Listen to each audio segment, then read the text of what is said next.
Isn't it weird to think that there was a time when clocks didn't exist?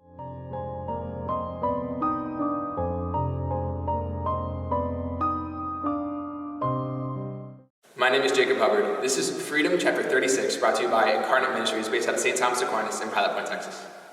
Thank you guys so much for tuning in for another day. Really excited to be sharing this message with you all. So today we see something really strange, almost. I think something that is a problem that we do not have anymore happen here in Exodus. So what happens? The people still kept bringing Moses free will offerings every morning, so that all the able men who were doing every sort of task in the sanctuary came, each from the task that he was doing, and said to Moses, "The people bring us much more than enough for doing the work which the Lord has commanded us to do." So Moses gave the command, and word was proclaimed throughout the camp, "Let neither man nor woman do anything more for offering for the sanctuary." So the people were restrained from bringing. So the people were giving of themselves every single day, and they were in the season of giving. And then all of a sudden that comes to a screeching halt because there was enough. And the people then are entered into a season of waiting. Isn't it strange that we even have seasons in the Catholic Church, right? We have Advent, we have Lent, we have the Christmas season, we have the Easter season, we have ordinary time. Why do we have so many seasons? Isn't that kind of old-fashioned, right? I mean, think about now. We live in a world where we don't really even have seasons. I mean, they happen outside, but we get to sleep at our ideal temperatures. For me, 68 degrees, right? We get to go in our insulated cars and drive anywhere. We get to go and we work in insulated buildings. And we come home and again, we have our ideal temperature for relaxing.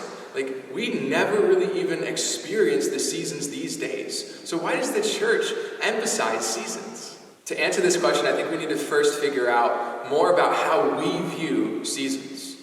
And I think that we view them as something to fix, something to conquer, right? Something to control.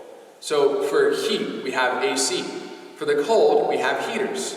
For the snow, we have salt that we put on the roads. For rain, we have umbrellas and cars. For darkness, we have headlights and headlamps. We have a solution for every problem that the environment tries to throw our way. But is that looking at the seasons in an incorrect way? Let's look at even clocks. Clocks, they appear to give us control and order in our days, right? And they appear to set us free because we always know what time it is so that we can schedule and plan our days. But don't they actually divide our day up? I mean, think about it. We have to wake up at a certain time to get to work at a certain time. We have a lunch hour. We have to be home by a certain time. We have to take the kids to soccer practice or whatever it is, right? There's always a certain time. There's a time crunch. And because of the clocks, there's a deadline that we always have to meet, right? And so the control that we try to push onto the days, it gives us, instead of freedom, I think, a lot of anxiety and paralysis. And we're all kind of in this hurry to try and get done what we need to get done because we are trying to be in control. And don't we see that same logic with the seasons? We're trying to control them and to make them do what we want. And that's why we have all these solutions to any of the problems that they throw our way. I, for one, I hate the cold so much, especially the wind. So in the winter, when there's that bone-chilling Texas cold, I layer up in 4 layers, and I'm practically sprinting to my car and turning on my heat seater as fast as possible because I can't stand the cold. I'm wishing that it were warm, and I'm wanting to change reality. But in my wishing to change cold days, in my wishing to make them do what I want to do, what happens? I hate them, right? I don't experience the cold and try to learn from what it's trying to tell me, right? Because like we talked about, everything in the world can bespeak God's name and his greatness and his love to us if we allow it to do so. And in a sense, by trying to control the seasons and control time, I think that we are primed to control also our spiritual lives and only listen to God when we want to. I know in my own life, especially in periods of desolation where I'm not hearing the Lord's voice, or dryness or frustration, or periods of waiting like what the Israelites were in, I become very frustrated very, very quickly. I become impatient, and I want to run away, and I want to return back when things are the way that I want them to be, rather than embrace the cross or the way in which the Lord is wanting to speak to me in the moment right now. So am I saying that we need to do away with clocks, with ACs, with heater, with technology and all these things? No, I'm not saying that. Well, maybe if it helps your spiritual life. But no, what I'm really trying to say here is that those things prime us to look at our spiritual life and to look at reality in a certain way, is that we have control over reality and that discomfort is a problem that we need to solve. If we look at human history, that is just not true, right? Like, reality is its own thing that we have, in a sense, no control over. We have control over what we do, what we contribute, yes.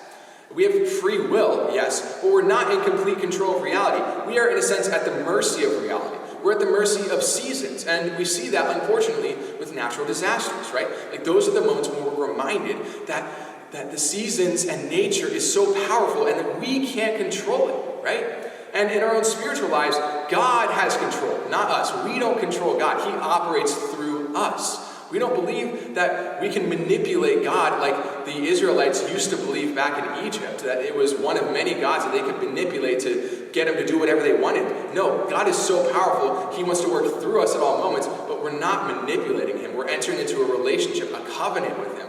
And that covenant can happen in any season, regardless of any circumstance, not just when we see it fit to happen. I think that if the same thing happened today, if God told us all to stop what we were doing and to end our season, a lot of us would just say, no, I know better, right? We wouldn't have the humility of the Israelites to obey the seasons, to obey the time, and to enter and to have the trust with the Lord to enter into a new season and know that He's going to nourish us and take care of us in an even better way than the season prior. I know that I've struggled with this in my own spiritual journey as well. A lot of times when I'm experiencing the consolation and the peace of the Lord, in the back of my mind is, one day this is going to end.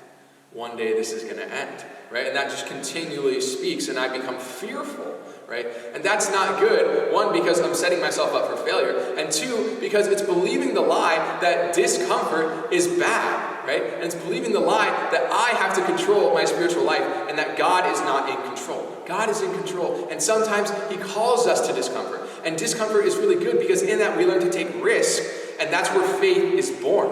So how is the Lord calling you out of your comfort zone? Today's challenge is to pray on that, is to ask the Lord in prayer where He's calling you to step out of comfort, to step out of your own control, and to trust in Him and take comfort in Him alone. Thank you guys. Have a wonderful day.